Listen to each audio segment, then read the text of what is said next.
project with Annie, but she couldn't be here to do the presentation, so I was going to do it. But what we did was cards for the military, and I'm going to start with this video that kind of explains where we got like the inspiration from, and kind of explains a little bit more about what we did.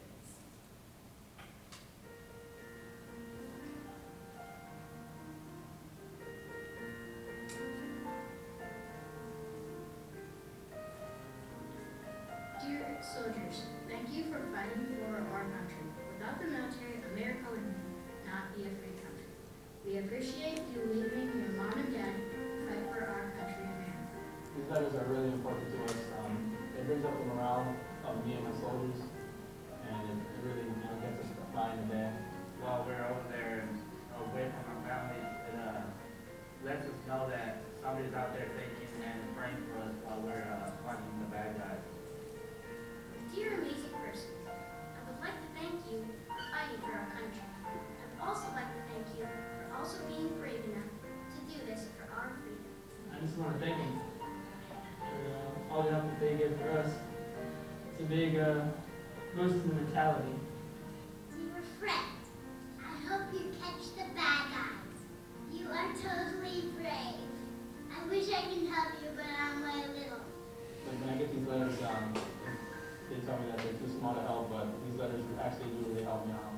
Dear Mr. Soldier Man, in Iraq or Afghanistan, I bet you have a really nice tan.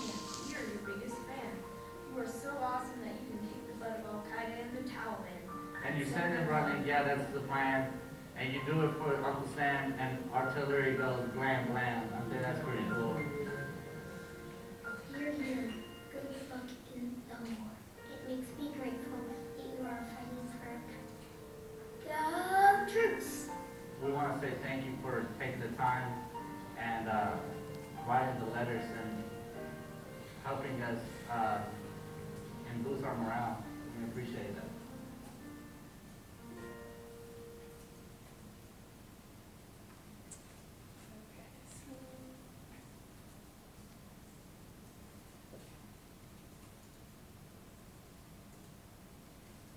So our big question when figuring out what we wanted to do for our project was, why are people okay with watching other people suffer and not doing anything about it? So we thought it was really important to investigate further into this because we think it's really important that people who deserve it should be thanked for what they do, and some of those people don't feel like they're getting all the thanks they deserve. And we really thought it was important that we help the younger kids understand that there are people out there that are fighting for us and protecting us, and that they should thank the people who are doing things for them. So we had a few aims while doing our project, and the first one was to have students make the meaningful cards for the soldiers. And we wanted to create cards that the soldiers would be thankful for, and to help them realize that people that they don't even know care about what they're doing and are thinking about them. So our second aim was to let students know that they can do this type of thing on their own time too. We didn't want them to think that they should only be doing it when someone's coming to them with the idea. We let them know that they could do it at home on their own, and they could send cards to soldiers whenever they wanted. And we kind of taught them how to do that, and I'll go into that a little bit later. But our next one was to make sure that those who are deployed feel needed and loved. All the soldiers have left their families, and they might not always have someone to talk to when they're over fighting. So we wanted to make sure that them getting these cards help them realize that there are people out there who care for them. And our fourth aim was to demonstrate to the local community the positive opportunities that MPHS can create for others.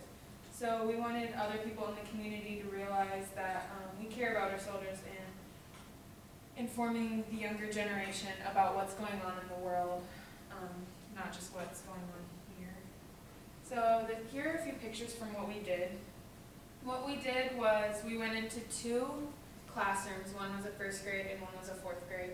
And when we got there, we kind of explained what we were doing. We showed them the video and kind of explained what was going on in the wars and that there are people out there fighting for us. Most of them already knew that. We asked them a few questions about what they already knew. And so we gave them paper and markers and stuff. And they actually made really good cards. They turned out way better than we kind of expected them to. The first graders ones actually were a little bit better because they spent more time on them, but it was just a lot different than we expected. And what we did was, with all the cards, we put them in one of these envelopes and we sent them to a organization called A Million Thanks, which is the organization that'll actually send the cards to the soldiers. Like, we couldn't do that on our own because we don't know where to send them. But there's lots of different organizations that do that. This is just the one that we researched the most about and found that we thought would work best for us.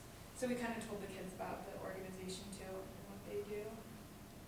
So we learned many things while doing this. The first thing was, well, while we were working on our annotated bibliography, we came across a lot of articles with tips about what not to say in the letters, because there's some things that especially younger kids might write that wouldn't really be appropriate or that the soldiers might not really want to hear. So we read articles by people who have actually received these kinds of cards before and what they like to hear and what they don't like to hear.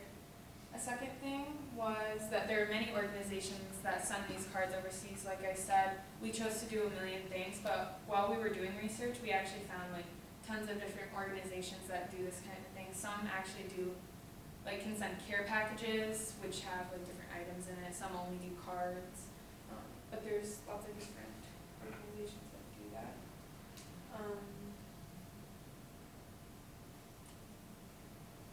So, when also reading a few of the other articles from our annotated bibliography, we read more stories that some of the military personnel actually wrote, and some of them said that they don't feel as thanked as they think they deserve to be. A lot of people send cards and stuff, but it just really brightens their day and makes them feel more confident when they get cards, and they're separated from their family and friends, so they might not, like I said earlier, have someone to talk to all the time, so getting these cards makes them feel like people really care.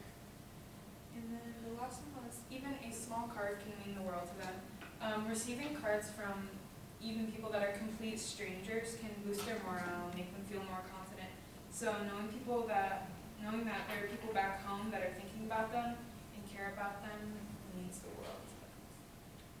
So the community that we chose was first grade students at Bowles and fourth grade students at McGuire. And the reason we chose this is because I volunteer twice a week at McGuire in this classroom after school, so I know the kids really well, and I know the teacher, and I know the kind of kids they are, and that they would love to make these kind of cards for the soldiers, and I know how to talk to them and everything, so we chose that classroom. And then Annie's brother is a teacher at Bowles, so he teaches fourth grade, so we were just going to do 2 fourth grade classrooms, but he ended up not being able to do it, so he set us up with a first grade class, which I think actually helped a lot because we had more of a variation of ages in the cards, so they look a little different, not just all fourth grade.